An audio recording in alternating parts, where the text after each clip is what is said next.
그래서 이제 테러 방지법으로 넘어가면, 이 테러 방지법은 다들 기억나시죠? 예. 박근혜 때 지금 집권 여당인 민주당이 필리버스트로 저지하려고 노력했던 대표적인 정권권 침해 법률이다. 그런데도 정권이 바뀌었는데 그렇게 필리버스터에 나섰던 집권 여당이 이거에 대해서 전혀 얘기하고 있지 않죠.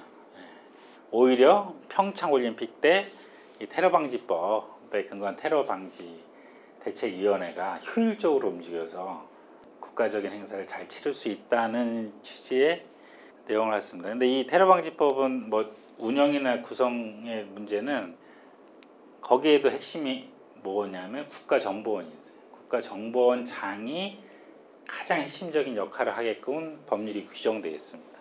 그래서 더 인권적 측면에서 살펴봐야 될 거는 이 테러 위험 인물이라는 거죠. 이거 아까 앞에서 말씀드린 간염병 의심자랑 비슷한 거예요. 테러 위험 인물. 테러 위험 인물이면 테러 인물이지, 테러 위험 인물이 위험 인물. 여기에 의심이 있죠. 예.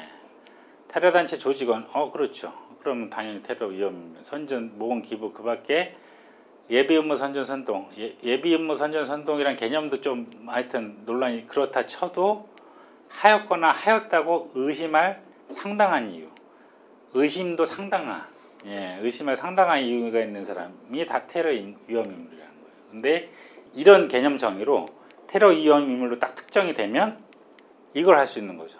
테러 방지법의 구조에 출입국, 금융거래, 통신위원 등 관련 정보, 금융거래, 개인정보, 민간정보 포함, 위치정보, 이 한 조로, 테러 방지법 한 조로 테러 위험 인물로 딱 특정이 되면 국가정보원장이 이 모든 정보를 쫙 모을 수 있는 거예요. 엄청 무섭지. 테러가 반테러, 그러니까 대테러 조치나 국가의 테러 방지 대책이나 이런 것들은 당연히 필요하죠. 기본적인 국가 안전 보장 영역일 텐데, 근데 이 테러 위험 인물이라는 개념 정의와 테러 인물에 관한 이런 광범위한 정보 수집권을 합법적으로 국가정보원장에게 부여하고 있는 게 이게 진짜 정상이냐, 우리 사회 현실에서 그런 고민이 계속되고 있습니다. 그래서 민변에서는 테러 방지법은 전체 폐기해야 된다. 민주당이 필리버스터 입법할 때 필리버스터 했던 것처럼 그런 주장을 계속 하고 있는데 주목을 전혀 못 받고 있죠. 하여튼 테러 방지법의 문제도 감염병 예방법과 좀 비슷한 측면이 있는 거예요.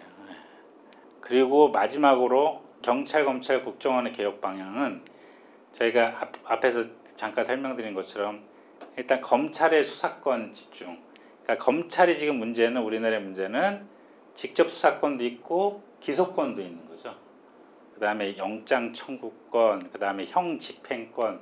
그러니까 모든 권한을 검찰에 집중하게 돼 있어요. 이게 이제 어떤 분은 그런 얘기도 해요. 반민특위 해체할 때 기억나시죠?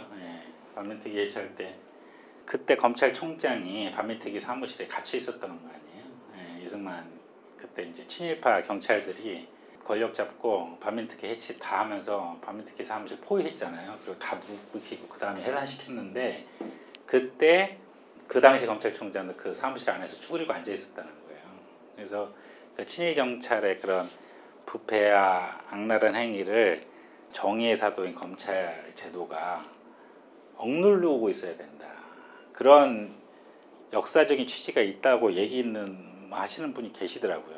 근데 우리나라 검찰은 세계에 진짜 유례가 없는 조직이죠. 유례가 없는 권한을 가지고 있는 조직이라서 지금 이거는 현 정부도 추진했고 수사권 조정이나 그다음에 공수처 도입을 해서 어느 정도 하고 있는데, 문제는 검찰 조직의 비대화와 정보경찰 문제, 남아있는 과제고요. 국정원은 아까 말씀드린 것처럼 수사권과 정보 보안 업무 기획조정권까지 다 같이 가지고 있는 게 문제여서 이걸 쪼개는, 그래서 국내 정보는 아예 터치를 못하게 하고 대외안보정보원으로 바꾸고 수사권도 없애는 게 기본적인 개혁 방향이죠. 근데 지금 더 나아가야 될 개혁 방안은 국정원의 이 국가 사이버 보안 체제, 안보 체제 요거랑 연결이 되어 있습니다. 지금 국정원에 아까 직무에는 사이버 관련한 게 명시적으로 없잖아요. 근데 지금 현실은 우리나라 국가 사이버 체제는 국정원이 중심에서 하고 있어요.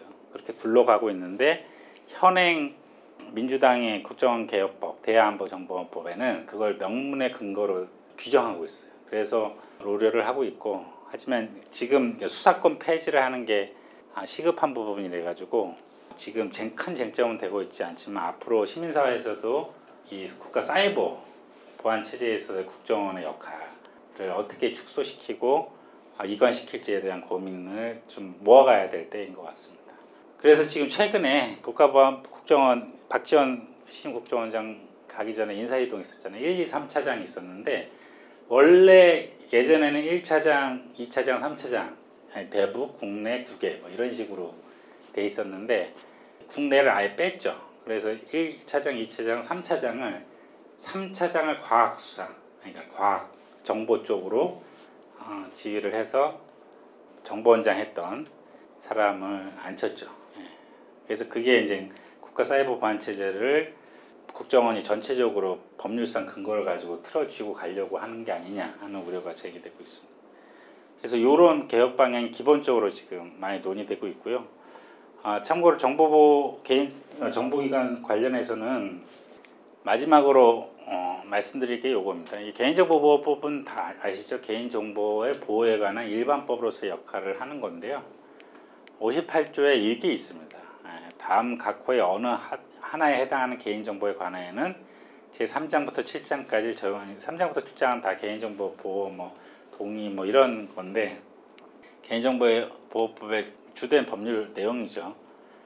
근데 그 2호에 국가 안전보장과 관련된 정보 분석을 목적으로 수집 또는 제공 요청되는 개인정보는 개인정보보호법을 전혀 적용하지 않기로 되어 있어요.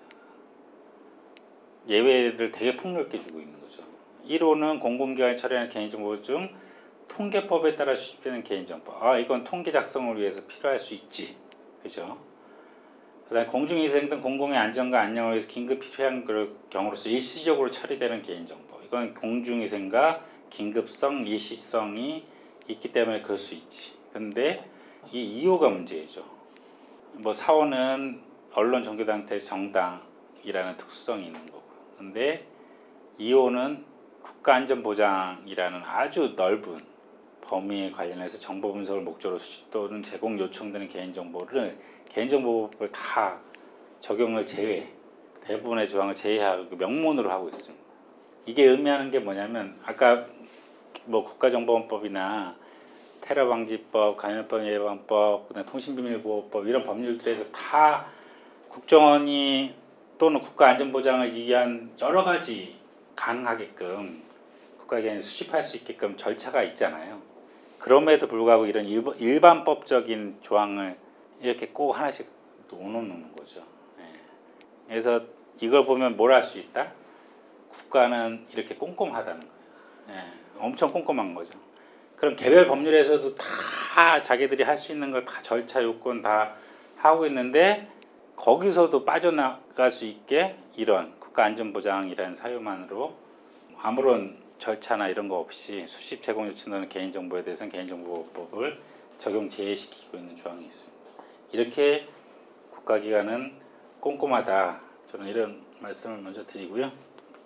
제가 말씀드린 내용은 한 여기까지입니다. 감사합니다. 제가 벌써 짧게 말씀드린 것 같은데 벌써 1시간 반이 지났네.